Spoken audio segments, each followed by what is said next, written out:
রাসূলুল্লাহ সাল্লাল্লাহু আলাইহি সাল্লাম বলেছেন যে আখিরাতে বিশ্বাস করে সে যেন আত্মীয় স্বজন ও নিজের মানুষদের সঙ্গে সম্পর্ক বজায় রাখে। সহিহ বুখারী 6138। বিসমিল্লাহির রহমানির রহিম। আসসালামু আলাইকুম। কেমন আছেন আপনারা সবাই? আশা করছি সবাই ইনশাআল্লাহ ভালো আছেন। আমি আলহামদুলিল্লাহ ভালো আছি। চলে আসলাম আরেকটা নতুন ভিডিও নিয়ে।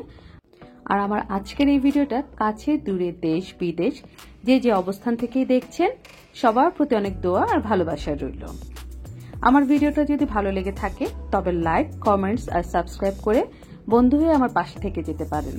আর নোটিফিকেশন বেলটা অন করে দিয়ে গেলে সব সময় আমি ভিডিও পোস্ট করার সাথে সাথে আপনার কাছে নোটিফিকেশন আকারে চলে যাবে আর আপনি আপনার সুবিধা মতো আমার ভিডিওগুলো দেখে নিতে পারবেন। রান্নাঘর একটা মেয়ের জন্য অনেক ইম্পর্ট্যান্ট একটা জায়গা।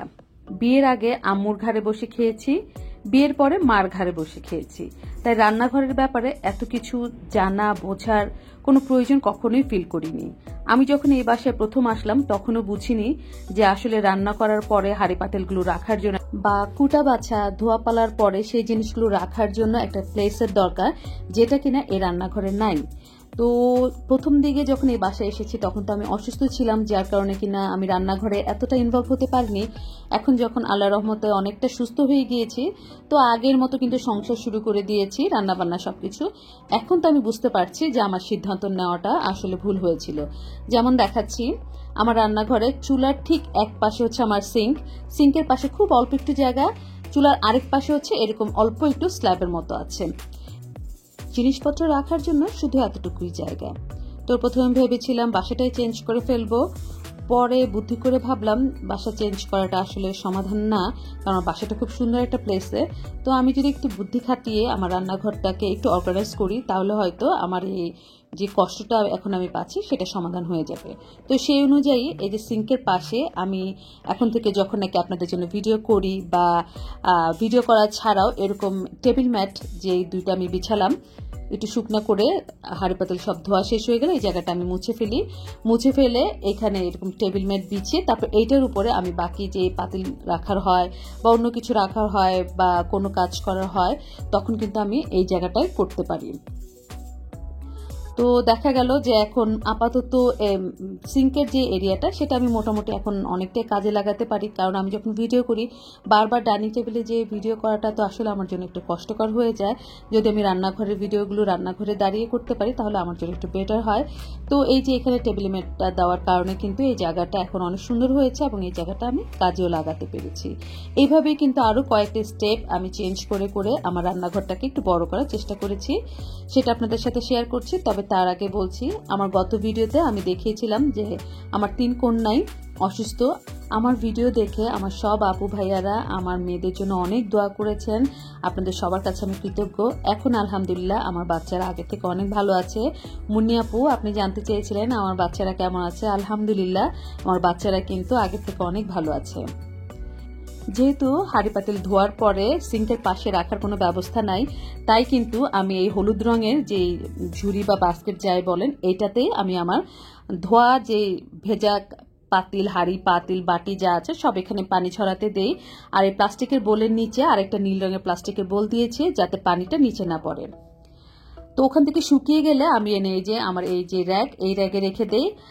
জান্নাতুন নাইম আইডি থেকে আপু বলেছিল যে এই আরএফএল র্যাকটাতে যাতে আমি পুরনো ক্যালেন্ডার বিছাই। আপু, তোমাকে অসংখ্য ধন্যবাদ এত সুন্দর একটা পরামর্শ দেওয়ার জন্য।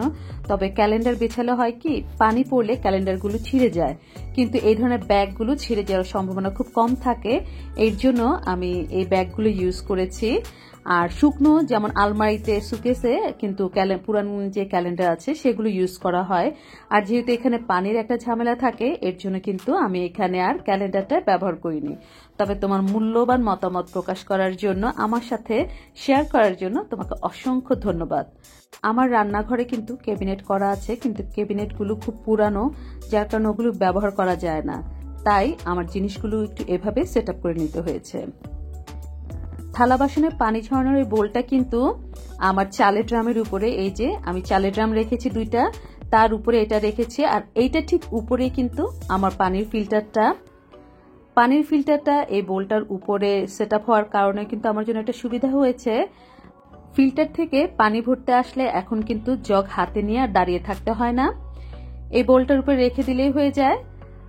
তো সেই হিসেব করলে কিন্তু আমার এক ঢিলে 3 পাখি মারা হলো। চালের ড্রামটাও ঠিক মতো রাখা হলো, সেই সাথে পানি ঝরানোর ব্যবস্থা হলো, আবার পানি রিফিল করার ব্যবস্থা হয়ে গেল। এখন আমি আপনাদের সাথে শেয়ার করব আমার এক আপুর সুন্দর ইউনিক আইডিয়া আমি কিভাবে নিলাম। বিডি ব্লগিং অ্যান্ড কুকিং স্টুডিওর আপু যখন ওনার রান্নাঘর দেখাচ্ছিলেন, তখন আমি দেখতে পেয়েছি ওনার রান্নাঘরের জানালায় উনি ঠিক এভাবে ওনার পাতিলের ঢাকনাগুলো রেখেছেন।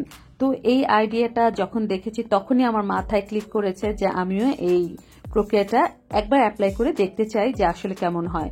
পরে যখন রাখলাম দেখলাম যে ভালোই হয়। আসলে প্রত্যেকটা মানুষের নিজস্ব আইডিয়া আছে, নিজস্ব চিন্তা ভাবনা আছে, আর এই ইউটিউবের মাধ্যমে আমরা সবার এই আইডিয়াগুলো কিন্তু দেখতে পাই। আর এই ছোট ছোট আইডিয়াগুলো যখন আমরা আমাদের জীবনে অ্যাপ্লাই করি তখন দেখি জীবনটা কিন্তু আসলে অনেক সহজ হয়ে গেছে। আপু, আপনাকে অসংখ্য ধন্যবাদ আপনার এই সুন্দর আইডিয়াটা আমাদের সাথে শেয়ার করার জন্য। হাঁড়ি পাতিল ধুয়ে রাখার ঝামেলা তো শেষ হলো, এবার রান্না করার পরের ঝামেলা, মানে রান্না করার পরে পাতিলগুলো কোথায় রাখবো বা বাটিগুলো কোথায় রাখবো সেটারও কিন্তু ভালো একটা ব্যবস্থা ছিল না। আর এই কারণেই কিন্তু আমি এই সেলফের উপরে যে অংশটুকু আছে সেটা থেকে টুকিটাকি যা আছে সব সরিয়ে নেহায় যেগুলো প্রয়োজনীয় বা অন্য কোথাও রাখার ব্যবস্থা নেই সেই জিনিসগুলো এখানে রেখেছি, যার কারণে এখানে কিন্তু আমার এখন এরকম বাটি বা পাতিল রান্না করে রাখার খুব ভালো ব্যবস্থা হয়ে গেছে। তো এখন কিন্তু আমার রান্নাঘরটা আমি খুব সুন্দরভাবে ব্যবহার করতে পারি। সব জায়গায় আমি আমার সুবিধা মতো জায়গা ব্যবস্থা করে নিয়েছি। এখন রান্না করে হাঁড়ি পাতিল রাখতে বা ধোয়াপালা করার পরে জিনিসপত্র শুকাতে রাখতে আমার আর কোনো সমস্যা হচ্ছে না। তো আমরা যদি একটু বুদ্ধি করে এভাবে চেষ্টা করি তাহলে কিন্তু আমরা অনেক ধরনের আইডিয়া বের করে যে কোনো সমস্যার সমাধান আমরা নিজেরাই বের করে ফেলতে পারি। ঠিক যেমনটা এখন আমি করে নিলাম। ছোট্ট একটা রান্নাঘর এখন কিন্তু বিশাল বড় হয়ে গেছে। যে যে সমস্যা ছিল সেই সমস্যার সম্পূর্ণ সমাধান হয়ে গেছে। মোট কথা, কোনো কাজই জমিয়ে রাখা যাবে না। জমিয়ে রাখলে তা পাহাড় সমান হয়ে যায়, জায়গা দখল করে। এর জন্য আমি কোনো কাজই কিন্তু এখন আর জমিয়ে রাখি না।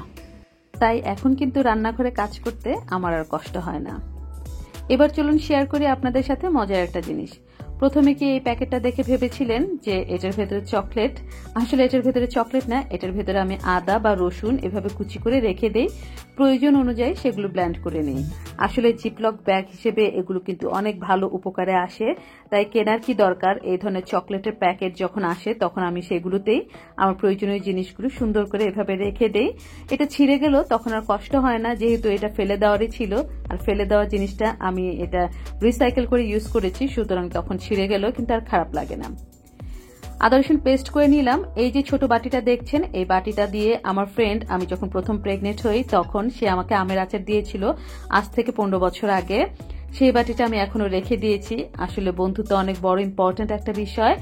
যেহেতু বাটিটা অনেক পুরনো হয়ে গেছে, ফেলে না দিয়ে এটাতে আমি এখন আদা রসুন পেস্ট রেখে দিই। আর কিছুদিন আগে আপনাদের সাথে শেয়ার করেছিলাম যে একটা আইস ট্রে এনেছে, সেই ট্রেটাতে এখন আমি কিছু আদা পেস্ট আর রসুন পেস্ট রেখে দিব।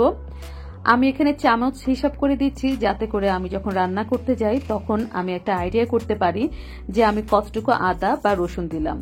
কারণ বরফ অবস্থা একরকম থাকে আর যখন এটা হচ্ছে নর্মাল থাকে তখন কিন্তু আরেক রকম থাকে। এর জন্য আমি ওইভাবে হিসাব করে যাতে আমার কোনো কনফিউশনে পড়তে না হয়, এর জন্য আমি যে পরিমাণ 1 চামচের নেই সেই 1 চামচ হিসাব করে কিন্তু আমি ট্রেটাতে রাখলাম।